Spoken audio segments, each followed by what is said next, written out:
Hello mga mare, magandang umaga. Maaga nga pala akong gumising upang magpatuka ng mga manok.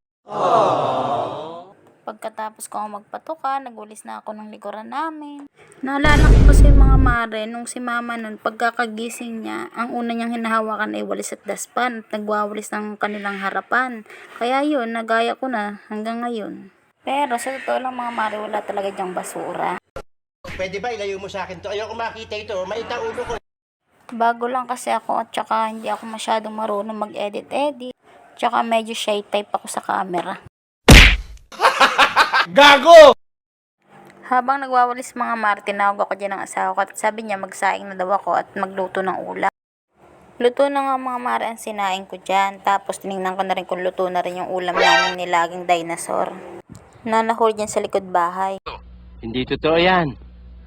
Bola lang yan.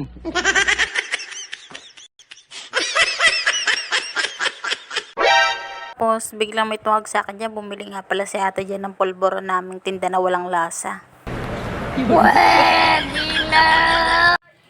Prito na rin tayo mga mare ng tuyo diyan, kaulam ng ating nilaga pampaalat.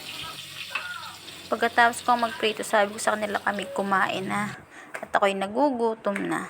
Kinuha nga pala agad dyan ni Ethan yung tuyo kasi masarap daw yun. Kukwentuhan nga pala kami mga mare habang kumakain kami.